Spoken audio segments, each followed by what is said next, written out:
이준석 대표의 정치랑 그럼 신인규가 가고자 하는 정치가 조금 어떻게 다르냐라고 묻는다면 저는 이 대표는 선거에 승리하는 데에는 완전히 최적화되어 있는 모델이다. 그래서 문제 발굴에 있어서는 뭐 굉장한 능력을 이미 보였다고 보거든요. 근데 문제를 발굴하면 그 다음이 있어야 되잖아요. 네. 거기까지는 저는 아직 검증이 안 된 걸로는 봅니다.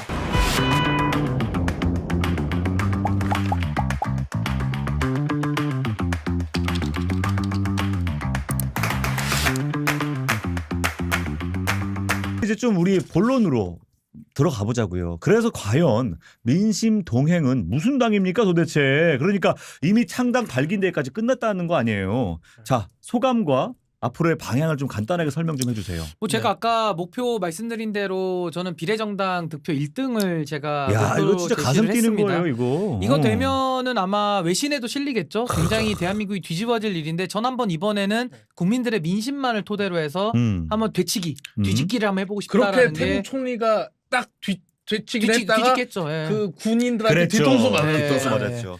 뭐 저는 뭐 뒤통수 헬멧 쓰면 되니까 괜찮습니다. 그거 모릅니다. 괜찮고. 왜냐면 검찰의 힘에서 네. 가만히 있지 않을 수 있어요. 아, 끝까지 정확합니다. 끝까지. 끝까지 뭐가 좋습니다. 괜찮고. 근데 예, 예. 저는 그럼 그걸 이룰 수 있는 방안이 뭐냐. 아마 예. 이게 많이들 궁금하실 텐데 저는 시대 정신을 먼저 밝히고 싶습니다. 왜냐하면 시대정신. 지금도 민주당과 국민의힘은 제가 시대 정신이 낡았고 예. 역사적으로 소멸의 길을 걸어야 된다라고 막 말씀을 드렸는데 그러면 거기에 대해서 국민들이 동의하신다면은 다른 세력들을 이끌겠다라는 지금 뭐 양양자 의원, 뭐 금태섭 의원, 뭐 류호정 의원, 이준석 대표 뭐 이런 분들 있잖아요. 네. 그럼 시대 정신을 밝혀야 돼요 국민들 앞에. 근데 아직도 제가 알기로는 시대 정신을 먼저 밝히고 시작한 정치 세력은 안 보입니다.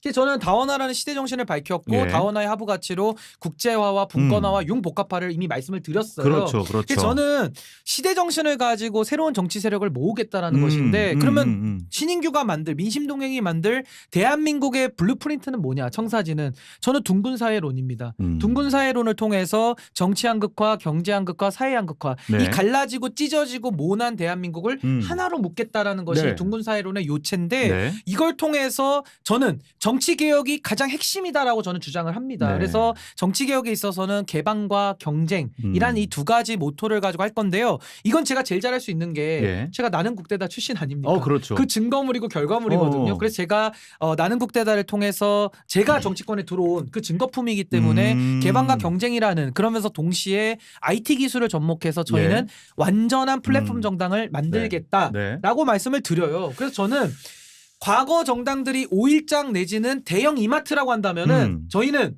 쿠팡, 마켓컬리, 배달의 민족 같은 그런 정말로 우리의 손안에 들어와 있는 정당 네. 내지는 국민들 앞에 찾아가는 서비스 정치를 하겠다라는 것이 좋습니다. 저희 민심동행의 목표다 이렇게 말씀드립니다. 자, 민심동행 확실한 여러분들 비전을 들으셨어요. 근데 또 어쨌든 비전만큼 중요한 거는 어디에 발을 어떻게 딛고 있냐도 중요하죠. 바로 신당에게 어떤 성공의 바로미터라고도 볼 수 있는 어떤 인물들이 함께하느냐. 그중에서도 현역 의원들도 함께하느냐. 이런 질문들이 반드시 있을 것 같아요. 새로운 인물 발굴 되게 중요하지 않습니까? 어떻게 진행되고 있어요?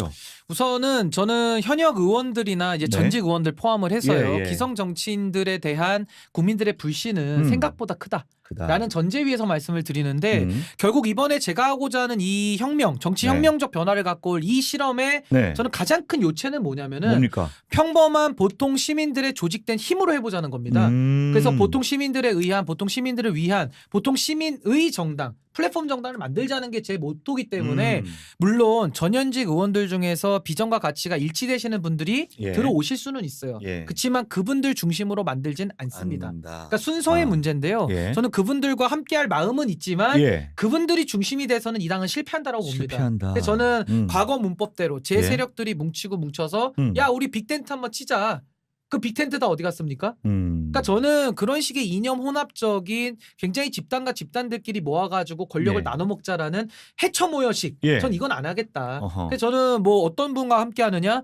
민심 100% 정치 시대를 활짝 열겠다라는 정치인들과 전 함께 할 것이다. 이 말씀을 드립니다. 굳이 현역이 아니어도 굳이 유명인이 아니어도 민심 100%의 정치를 할 만한 사람이라면 누구나 함께할 동료가 될 수 있다. 예, 중요한 또 이야기를 해주셨습니다. 자, 그러다 보니까 또 지금 비교 대상이 되는 쪽을 좀 설명 안 할 수가 없어요. 바로 이준석 당대표의 신당설입니다. 지금 12월 말쯤 움직인다고 했어요. 그래서 온라인 지지자도 모집했는데 하루 만에 4만 5천 명, 앞으로 10만 명을 목표로 모집한다고 해요.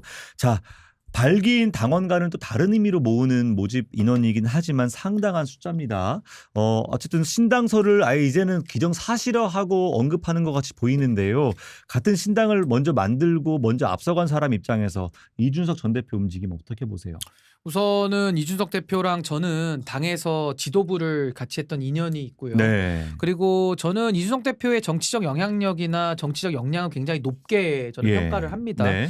근데 이제 다만 이준석 대표가 지금 신당을 할지 말지에 대해서 결정을 안 하고 있고 아마 12월 27일을 디데이로 정해놓고 네, 네. 아마 네. 그때쯤 가서 결정이 될 것 같거든요. 네. 그래서 저는 제가 지금 이준석 대표의 신당에 대해서 왈가왈부 얘기할 수는 없다. 왜냐면 그림이 없으니까요. 그림이 없으니까. 그래서 저는 제가 가고자 하는 민심 동행의 길은 네. 말 그대로 신인규의 길도 아니고요. 예. 민심 100% 정치 시대를 열겠다는 네. 평범한 보통 시민들의 조직된 힘으로 가고 있거든요. 예. 그래서 저는 거기에 모든 걸 걸었고요. 음. 저는 그리고 전략적으로는 저는 뭐 현역들을 좀 단기적으로 좀 배제하자는 쪽입니다. 현역들에 네, 대해서는. 네. 그리고 저는 좀 더 이것을 장기적 관점에서 접근하고 있거든요.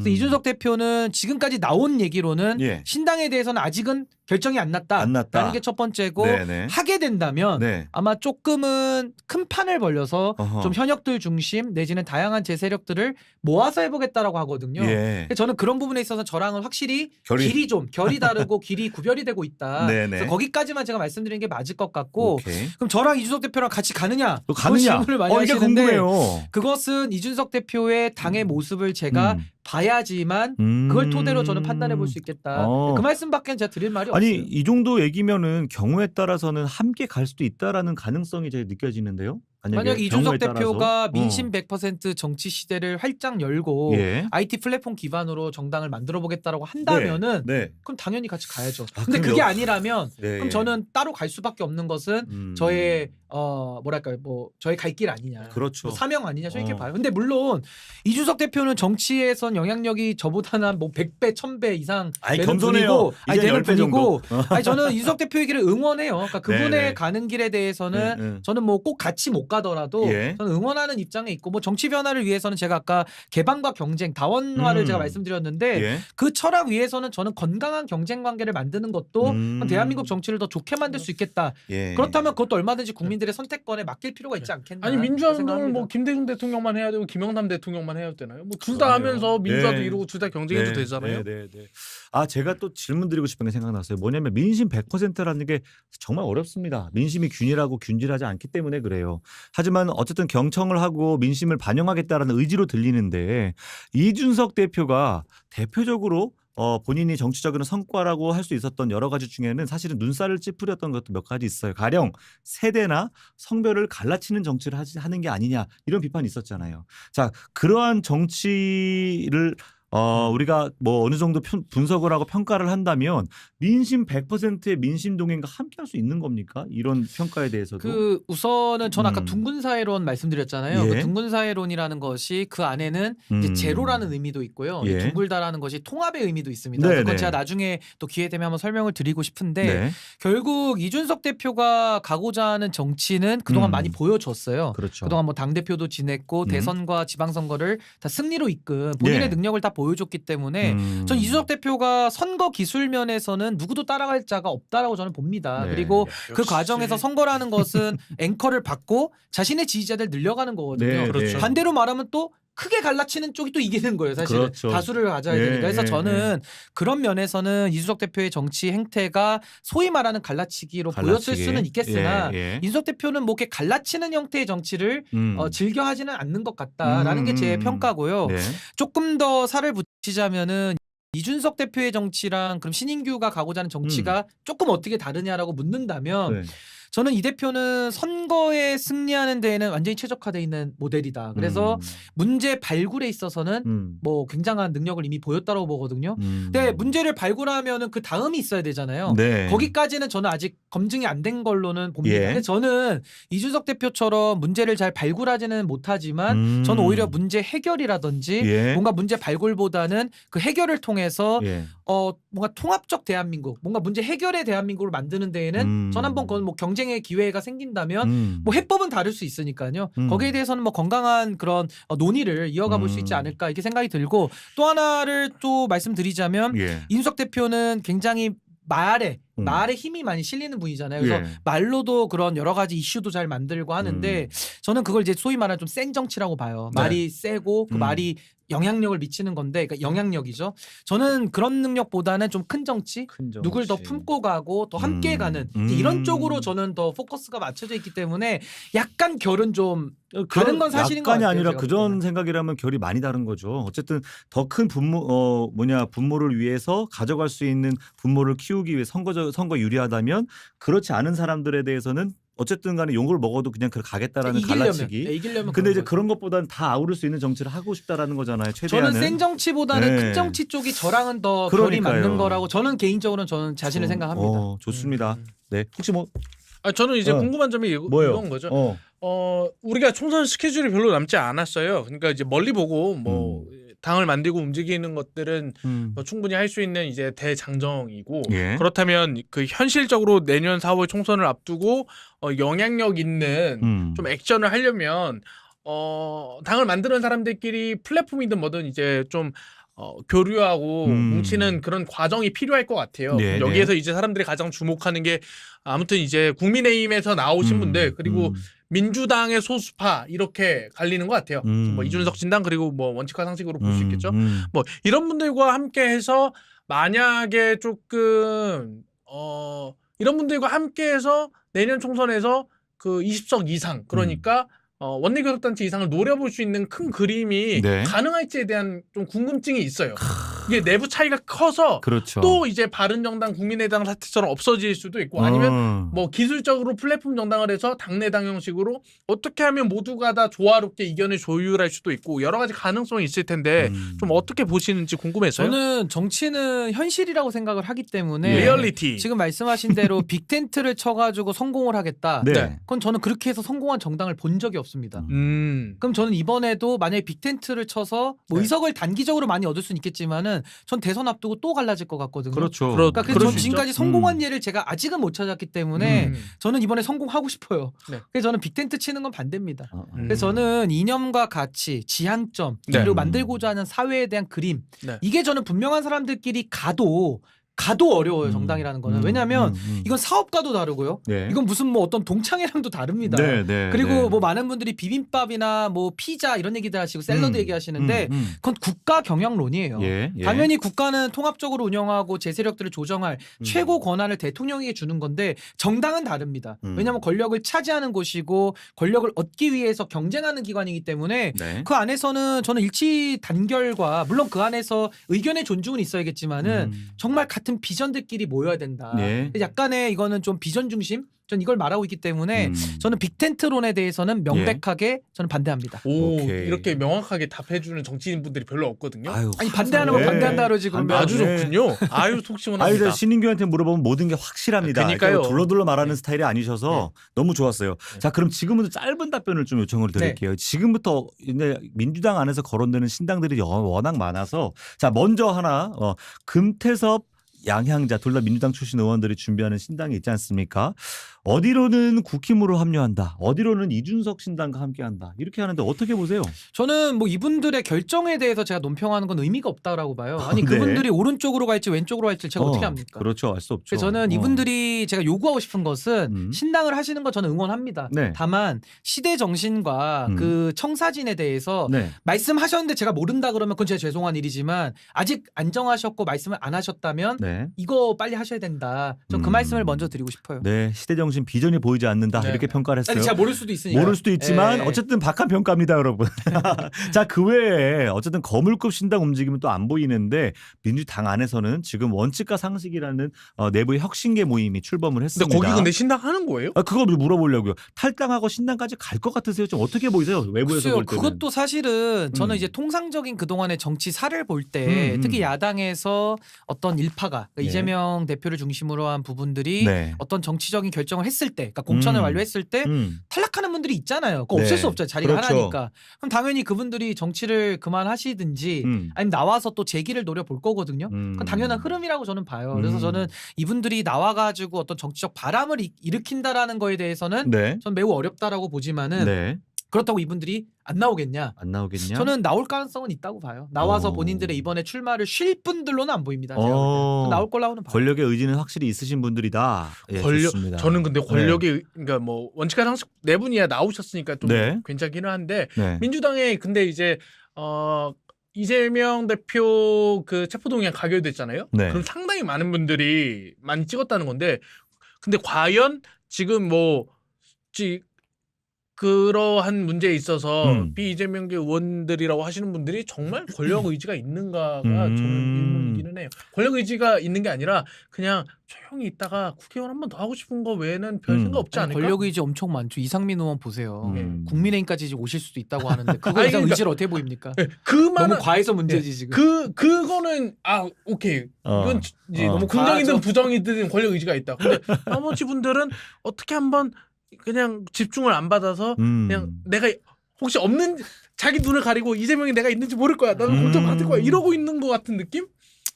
별로 참. 이게 진정한 정치의 길인가? 그러니까 저는 민주당도 예, 제가 예. 뭐 이제 경쟁하는 당이기 때문에 참 얘기하기가 조심스럽지만은 뭔가 좀 재창당에 준하는 수준의 전 변화가 없으면 그러니까 쉽게 말하면 아까 제가 민주화의 시대 가치는 다 이제 썼다 그랬잖아요. 예. 그 다음 걸 만들어내는 재창당이 이루어지지 않으면 네. 뭐 인물 교체는 당연한 거고요.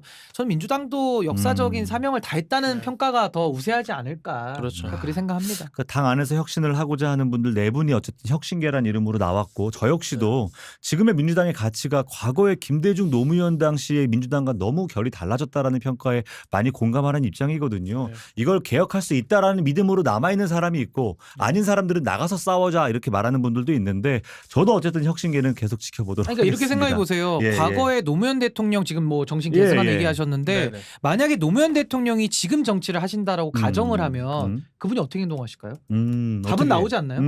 어떻게 아니 할 것 그분이 같으세요? 그때도 삼당합당이라는 예. 그런 엉뚱한 결정에 대해서도 이의 있습니다를 이야기하고 꼬마 민주당에 가가지고 떨어질 걸 뻔히 알면서도 6번 중에 4번이 떨어졌나요? 그러니까 굉장히 낙선의 길 어려운 길을 가셨던 분이거든요. 그렇죠. 근데 왜 민주당 안에는 그런 분이 잘 안 보이는지 그러니까 말로만 노무현 김대중 정신 계승하겠다라는 건 좀 공허하고 그 노무현 대통령이 지금 어떻게 처신했을지를 곰곰이 대입해 보시면 전 이미 답은 좀 나와 있지 않나. 저는 그리고 그렇게 봐요. 김대중 대통령이 예전에 책에서 이런 얘기를 썼어요. 뭐라고 했습니까? 이거 되게 재밌는 말인데 음. 민주주의를 위해 독재와 싸운다는 사람들이 남에게 말할 권리를 주지 않고 내 주장만 한다는 건 하나의 비극이라 하지 않을 수 없습니다. 지금 상황과 너무 똑같은데. 그 민주당이잖아요. 예, 근데 뭐 예. 이제 이재명 대표부터 개딸까지 이견 색출하고 막 사례 협박하고 근데 이제 당원에는 민주주의라고 써 있잖아요. 근데 김대중 선생님께서는 야 이래서 선생님 소리 듣는 겁니다. 지금 듣는 소름이 돋았어요. 예, 지금 민주당 상황이 너무 적절하게 딱 절묘하게 맞아 떨어지는 말 같아요.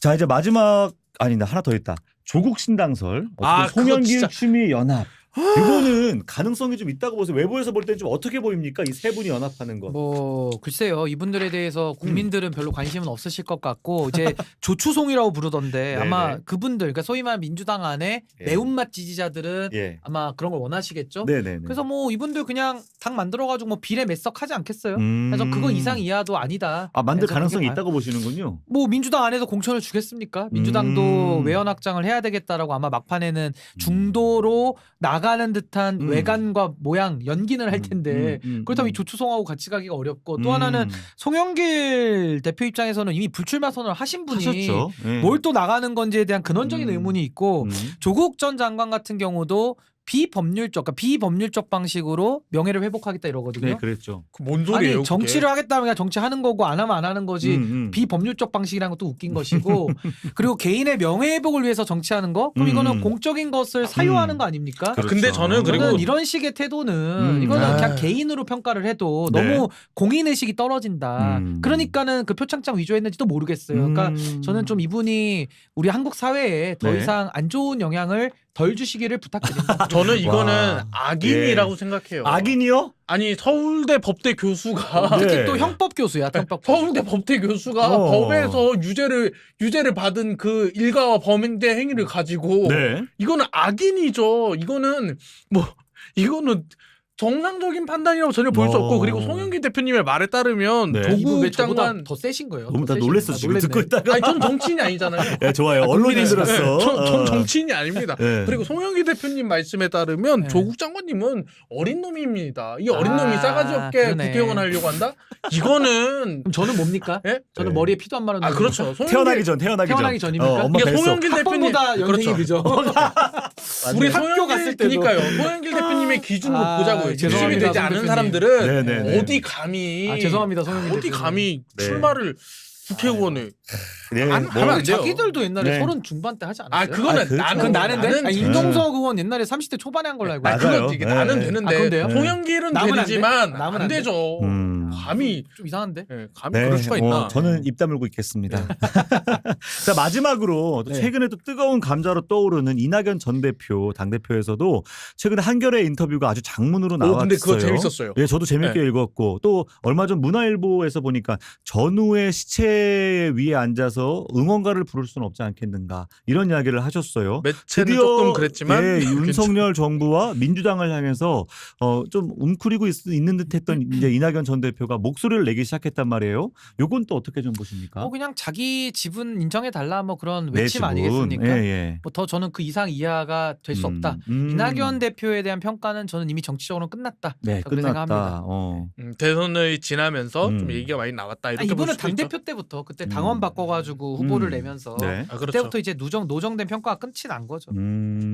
아니 저는 또 요 내용을 보면서 이낙연 당대표가 원래 싸움을 많이 하거나 싸움 거는 스타일이 아니거든요. 저는 이제 그렇죠. 어쨌든 당을 쪼개고 분열시키기보다는 당을 통합하는 방향으로 가야 된다라는 메시지를 저는 전하려고 했던 것 같아요. 근데 당이 계속 싸움질만 하니까 뭐 어떻게 통합할 것인가에 대한 어떤 원로로서의 메시지를 던진 게 아닌가 전 요 정도로 생각을 하는데 어쨌든 언론에서는 싸움 붙이는 걸 워낙 좋아하니까 전후의 시체 위에서 응원가 요거만 딱 키워드로 해가지고 이재명 대 이낙연 명락대전 이렇게 또 키워드를 걸었더라고요. 근데 여기서 어. 되게 좀 중요한 게 있는 것 같아요. 그 이낙연 대표님도 되게 아니 이낙연 대표님도 뭐 국가 지도자 중에 한 사람이니까 나라에 대한 네. 걱정이 왜 없겠습니까? 그렇죠. 그리고 뭐 당에 대한 걱정도 있을 텐데 여기에서 이제 욕심이라고 하긴 뭐하고 자신의 이제 역할을 찾아 나가시는 긍정적인 역할을 찾아 나가야 되는데 네. 약간 과하면 네. 예전에 이제 우리 손학규 전 대표님처럼 조금 어떻게 보면 욕심쟁이로 비칠 수 있는 가능성이 있어요. 그러니까 아다르고 어다르고.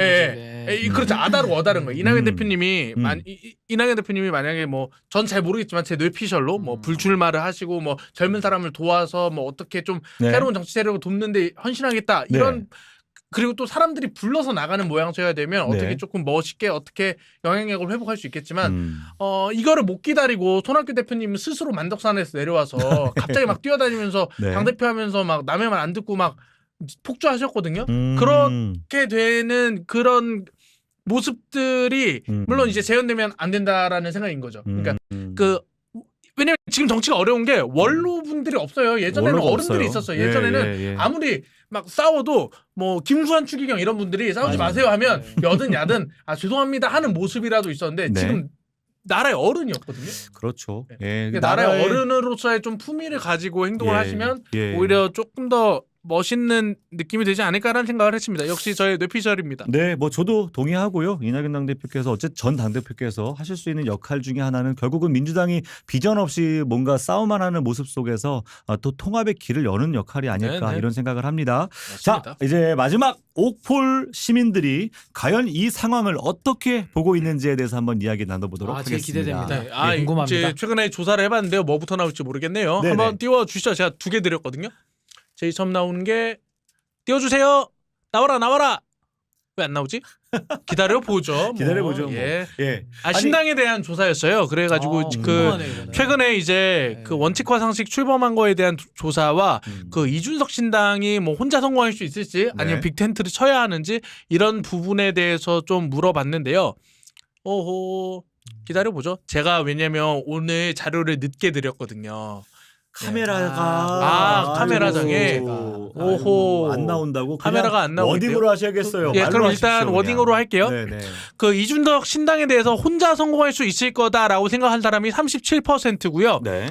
민주당, 정의당, 쇄신파 등 빅텐트랑 좀 합쳐야 된다가 21%, 그리고 이거 잘 모르겠다 41%입니다. 그러니까 야. 대부분의 사람들이 이거 혼자 해도 되나, 빅텐트여야 되나 이렇게 되게 어렵게 생각하는데 이거는 이렇게 말하는 시사하는 바나 같습니다. 뭐냐면 이거는 정치인이 네. 결단을 해서 조금 자기의 비전을 보여줘야 된다. 아까 아하. 신인규 대표님 말씀하신 것처럼 뭘 할지 그림이 잘 안 보인다라는 뜻으로 좀 보시면 될 것 같아요. 그래서 진보부터 보수까지 이것도 조금 그 갈리지는 않고요. 지금 보면 댓글 나오는데요. 네. 중도진보에서 보면 정치란 함께 가는 것이다. 독부장은 안 된다. 네. 그러니까 이준석 대표 혼자서 뭐 할 수 있겠느냐. 독자 세력 말고 조금 넓혀야 된다 이런 얘기도 있고요.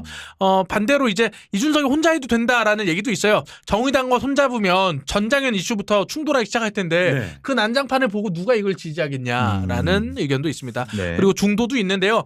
중도도 혼자 했을 때 성공 확률이 높지 않다고 보지만 그래도 다른 세력과 합쳐봐야 큰 힘도 안 되고 정체성이 흔들린다. 혼자 가는 게 더 매력적이어 보일 수 있다. 이런 얘기들이 있습니다. 네네. 그리고 같이 하는 거에 반대하는 댓글 중에 하나는 바른미래당 원모 타임 찍는 것도 아니고 이거 어젠다 없는 예. 어중이 떠중이 받아서 뭐합니까? 이런 댓글도 있습니다. 그리고 중도 보수에서는 어차피 안 됨. 뭐 이준석이 주는 브랜드 효과는 무시 못하나 예. 총선은 거대 게임이라서 혼자로는 힘들다. 결국 뜻이 맞는 사람끼리 합할 필요가 있다라는 네네. 주장도 있었습니다. 네. 뭐 보수에서는 보수 정체성을 버리면 이준석을 뽑을 이유가 없다. 그러니까 빅텐트를 뭐 밖에서 치는 게 큰 예. 효과가 있겠느냐 이렇게 얘기하고 있습니다. 예. 비명과 비유는 합칠 수 없다 하면서 역시나 바른정당과 국민의당 합쳤을 때 밤이당 사태가 예. 많은 사람들의 마음속에 빅텐트에 대한 거대한 의문점을 남기고 사라졌습니다. 네, 옛날에 뭐 많았죠. 네. 빅텐트는 뭐 민국당, 국민신당, 그렇죠. 선진당 엄청 많아요. 맞아요. 다 안 네. 됐죠. 대선 주자 하나를 가지고 여러 사람들이 모여서 하는 게 안 된다. 근데 이번에는 다른 점이 하나 있습니다. 바로 대선 주자가 없다는 없다. 사실. 그런 뭐 차이가 이준석 있네요. 대표 대선 네. 주자로 분류되기는 하지만 그렇죠. 예, 아무래도 예전처럼 뭐 이제 중량감 있는 대선 주자는 없어서 좋습니다. 조금 다르긴 하지만 그렇습니다. 그리고 그 다음 조사는요. 이재명 방탄 정당 그만해야 된다는 비명계의 원칙화 상식 정치적으로 성공할까요 물어봤는데요. 재밌겠다 이거. 야 이거 보시면 알겠지만 네. 그 신호등이에요. 찬성 34%, 와. 반대 39%, 모르겠다 26%. 이거는 비교적으로 모르겠다가 적어요. 근데 보시면 알겠지만 진보에서는 54%가 망할 거다. 망할 거다. 이재명이 잘 돼야 된다. 보수는 60%가 잘 될 거다. 근데 이런 설문들이 네. 딜레마가 있어요. 보수의 60은 이제 비명계 잘 될 거야 하지만 네. 비명계가 찍을 사람들이 아닙니다. 어차피 국민의힘 계열 중에 찍을 거기 때문에 네. 이 상관이 없으신 분들이에요. 그래서 중도를 잘 봐야 하는데 중도가 똑같아요. 찬성 31, 모르겠다 34, 반대 33. 중도가 그러니까 통계적으로 지금 295명 조사했는데 예. 거의 100명 딸이 나온다. 야. 이렇게 보시면 될 것 같습니다. 예, 댓글을 보면 네. 이래요. 중도에서는 마음은 성과를 얻었으면 싶은데 네. 과연 점점점 양당제 과연. 때문에 이게 되겠냐. 그렇죠. 여기도 네. 이제 민심동행 상당하시는데 사람들이 다 그럴 거예요. 민심동행 성공했으면 좋겠는데 지금 제도가 점점점. 그게 이제 밴드웨건 효과라고 해서 이제 그렇죠. 들집에 더 몰아주는 경향이 커요. 네. 그래서 제가 아까 비례정당 1등이라고 제가 현실적인 목표를 제시한 이유가 맞습니다. 현실적인 지역구에서는 목표. 찍으시고 예. 비례에서는 다 민심동행으로 전원 집결하자. 예. 100% 집결하자. 이 뜻입니다. 그런 예 말씀. 예. 그럼 사실적인 나옵니다. 예. 그러니까 그러면은 진짜 엄청난 거예요. 사실적이면 뭐 지역구에서도 몇 개 국민의힘보다- 더 되지 않겠어요? 그래 국민의당보다도 훨씬 더 예. 센세셔널한 당이 되는 거고요. 근데 여기서 또 중도 보수에 되게 재밌는 댓글이 있는데 뭡니까? 윤석열보다 이재명이 더 낫겠지 이런 생각이 아니라 더 나은 사람을 발굴하고 뽑아주는 것이 예, 예. 민주주의다. 어허. 마음은 동그라미 현실은 X 이런 댓글도 있고요. 좋습니다. 예, 중도도 마찬가지입니다. 예. 공천이 뭐라고 점점점. 그리고 근데 중도에서는 이런 얘기도 나와요. 반명이 아젠다가 아니잖아요. 그러니까 정치적 아젠다를 보여줘야지 누구를 반대하는 걸로 돌풍이 일으킬 수 있을까?라는 댓글이 베스트 댓글. 저도 하나만 더 설명드리면 예. 어디에 대한 비토크라시만 가지고는 지지를 절대 못 받습니다. 그러니까 반윤으로 다 모이자 네. 이건 다 뻥이다, 허구다라고 아. 저는 보고요. 당연히 반윤을 누구보다 잘 해야죠. 당연히 네, 정부 네. 견제해야 돼. 근데 그렇죠. 반윤만으로 모이는 건 가치가 아니다라는 건 첫 번째고 네. 이게요 소위 말하는 뭐 중도 보수 신당, 중도 네네. 신당이 붙어버리면 그 동안에 늘 이런 식으로 했어요. 이념 혼합적으로 모이다 보니까 예. 네. 내부에서 의사결정이 안 돼. 아, 생각이 그렇죠. 다르니까. 당론이 안 나오죠. 네, 안 나오죠. 근데 저는 그게 아니라 정통 보수의 가치를 다시 한번 재정립한다. 네. 그리고 모든 사안마다에 대해서 가장 민심이 원하고 국민이 원하는 것을 보수의 해법으로 제시한다. 네. 다만 보수의 아젠다가 옛날에는 안보라든지 경제에 네, 네. 국한돼 있었거든요. 네, 네. 이제는 진보의 아젠다도 흡수한다. 네, 네. 그래서 오히려 진보 진영에 있는 분들도 예. 찍고 싶은 매력적인 정당으로 승부한다라는 것이 네. 저희 생각이기 때문에 맞습니다. 과거의 기계적인 중간에서 만나자는 필패의 방정식. 그래서 박근혜 대통령이 그 경제 민주화 들고 나왔을 때 정의당이 엄청 당황했잖아요. 우리 이제 뭐 먹고 사나. 그렇죠. 그랬죠. 영토 확장이죠. 예. 영토 아니 확장. 박근혜 대통령 그걸 할 수 있는 권력과 예. 그걸 하겠다는 표가 있는데 정의당 아니 정의당도 어떡하지? 보수 거 하면 되죠 뭐. 아니, 서로 정의당이 경제 개발할 수 있나? 나중에 보고. 네, 좋습니다. 그 사이에 재미난 댓글이 또 하나 있었어요. 댓글? 도경님이 뭐라고 네. 하시냐면 뭐래요? 신정현님 네. 관심 가는 정치인입니다. 팬이시네. 민심 동행으로 오시면 좋겠어요. 새로운 비전 정치에 야, 합당하신 분 같아요. 영입 제안으로. 영입 제안. 예, 야. 도경님의 영입 제안 심각하게 고민을 해보도록 하겠습니다. 이렇게 어려운 길을 가시나요? 왜냐면 어려움을 이게 각오해야 돼요. 그러니까요. 이게 그러니까 아유 자, 쉽지가 않아요. 자 이제는 우리 청년들과 가장 하이라이트죠. 자 신인규 행안부 장관과 함께 밸런스 게임으로 오. 가보도록 하겠습니다. 밸런스. 자, 신인규 행안부 장관님 반드시 해야 됩니다. 신인규 행안부 장관님 지금 민심 동행을 창당하셨는데 민심 동행에서 반드시 3등을 공천해야 돼요. 반드시. 어. 아, 이거는 예외가 없습니까? 예, 무조건 없어요. 해야 됩니까? 무조건 아, 공천해야 무조건. 되는데요. 조국 추미애 송영길 단 한 명 내가 공천해야 된다. 아, 이 사람은 용산이나 정치 중심 종로에 우리가 꼭 출마시켜야겠다. 민심 동행이 꼽은 베스트 인재는 조국 추미애 송영길 누구? 송영길 가겠습니다. 오, 완전 왜요? 그나마 셋 중에 네. 가장 대화가 네. 그나마 용이할 것 같다. 아, 용이할 것 같다. 이 셋 중에는. 아. 근데 저희는 뭐 이건 뭐 지금 게임이니까 아, 양해해 맞습니다. 주시기 알겠습니다. 근데 지난번에 정의당이 꼽은 최고의 인재가 그때 그렇죠. 그때 그 찍지마 찍지 마. 유인촌. 유인촌 예. 장영호 의원님은 반드시 공천을 해야 된다면 유인촌을 하겠다고. 누구 중에요? 그 예? 신원식, 유인촌, 예. 김행진이에요. 김행. 맞아요. 예. 와, 그것도 조추석급이네. 예. 아, 그렇죠. 어렵다. 이제 정의당이 꼽은 인재는 이제 유인촌 저는 그리고 송영길 가겠습니다. 예, 동행이 꼽은 인재는 송영길. 아 정말 송영길 좋아하시는 매력적인 당이네요. 아, 아니, 좋아한다니 형님. 여기 근데 중에서 고르라니까. 알겠습니다. 그런 근데 걸로. 힘들다 이거는. 근데 민심동항의 선대위원장으로 모시고 싶은 사람은 네. 근데 이거는 또 좀 골라야 돼요? 예, 와. 저는 근데 야, 저는 이건 바로 답 나오는데 한동훈 이재명 박근혜 하나 둘 셋. 못하는데? 저는 박근혜 하겠습니다. 저도 박근혜. 박근혜. 이 중에 박근혜 해야지. 아니 선거의 여왕이잖아요. 나도 좀 그 생각했어요. 근데 박근혜 대통령 모시는데 권한은 응. 아주 적게 드리겠습니다. 아하. 권한 적게 드리는 선대위. 네. 박근혜 대통령이 장점이 있어요. 사람들이 다들 이제 예전에 그 댓글 조사할 때 댓글에 온 말이 박근혜 대통령은 입헌 군주하면 제일 잘할 사람이다. 예쁜 옷 저희도 입고 입헌 외국 군주 스타일로 가겠습니다. 그래요, 예쁜 그래요, 옷 그래요. 입고 외국 나가서 네. 의전 받으면서 국가의 네. 위신과 명예를 살리는 일만 하면 해외 순방을 계속 돌리면 돼. 아. 그리고 저희 당에서 비서실을 강화해서 최순실 네. 발도 못 붙이게 하겠습니다. 네. 그러니까요. 비서실로 방어를 해야 됩니다. 좋습니다. 예. 아, 그러니까요. 시간 이거 뭐야 진짜. 와. 아 이거 진짜 재밌다. 시간을 뒤로 돌린다면 돌아가고 싶은 시기는 탈당 전, 입당 전, 아. 수능 하루 전. 저는 수능 하루 전으로 가겠습니다. 왜요? 왜냐하면 뭐 탈당 전, 입당 전 이건 너무 정치적인 것 같고요. 저는 그냥 돌릴 수만 있다면 수능 전으로 돌아가서 아예 학과부터 다른 과를 가고 싶어요. 근데 아. 근데 완전 엘리트 네. 아니에요? 그렇죠. 무슨 엘리트? 엘리트죠. 변호사까지 네. 됐으면 엘리트. 오, 그럼 아니, 근데 수능 이제 잘 봤어요? 과를 다른 과를 가고 싶어요. 그러니까 수능- 지금 와서 보면 법대보다는 네. 다시 진로를 택한다면 저는 이제 경제 쪽이나 경제. 뭐 정책 쪽이나 이런 쪽을 좀 해보고 오. 싶다. 고대 나오시지 않았어요? 아주 한양대 나왔어요. 한양대 법대. 네. 오, 근데 완전 법대를 엘리트시네. 들어가다 보니까 그냥 변호사로 진로가 네. 팍 정해져 버렸어요. 그러니까 너무 세상을 보는 눈이 좀 좁을 수밖에 없고 어. 물론 변호사도 업무를 하다 보면 시야가 늘어나는데 네네. 공부할 때는 네. 책도 읽는 게 한정돼 있고 그렇죠. 그 분야만 파야 돼요. 그러니까 이것이 스페셜리스트로는 좋은 면은 있는데 저는 이제 정치를 하다 보니까 좀 네. 제너럴리스트가 오. 훨씬 사회를 위해서는 예. 할 수 있는 아이디어나 그게 그러면 많다. 한양대 갔으면 수능 다 1등급인 거예요? 갑자기 야, 뭐 그런 걸 아니 물어보세요. 아니 궁금해서 1등급은 얼마 맞는데 전에 뭘 어, 그걸 어. 물어봐. 아니, 얼마 전에 맞대도 수능이 끝났잖아. 얘기했어. 아니 맞는데 대박. 뭘 대박. 물어봐, 그거를. 와. 아유 아, 재밌다, 여기 진짜. 밸런스 게임 아, 너무 근데, 재밌어. 그러니까 저 퀄리티 근데- 높여주십시오.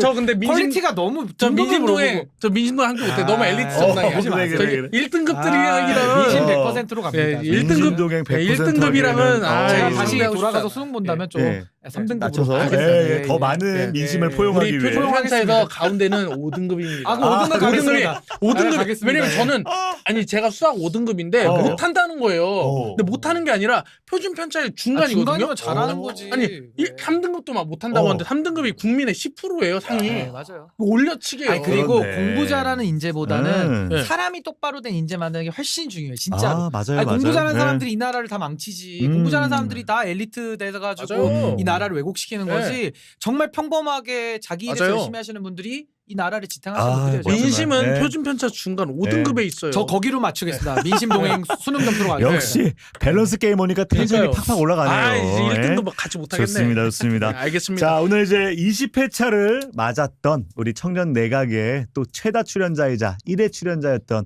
저에게는 너무나 고마운 우리 신인규 행안부 장관 소감 한마디 해주시죠. 예, 뭐 아니 저는 늘 나올 때마다 이렇게 참 음. 불러주신 게 너무 감사하고 예. 오늘도 이렇게 저의 그 신당에 대한 어허. 비전과 꿈을 예. 이야기할 수 있어서 제가 딴 얘기할 때 별로 안 신나는데 어. 신당 얘기만 물어보면은 오. 저도 모르게 웃는데요. 어허. 그래서 육회 삼회 통쾌의 정치로 우리 음. 국민 여러분들께 꼭 반드시 비례정당 1등으로 그렇죠. 제가 보답을 드리도록 지금 하겠습니다. 댓글에 이제 박근혜 대통령 영입하시면 유영아 변호사가 패키지로 오실 거다. 아, 비서실 강화도 했지 않습니까?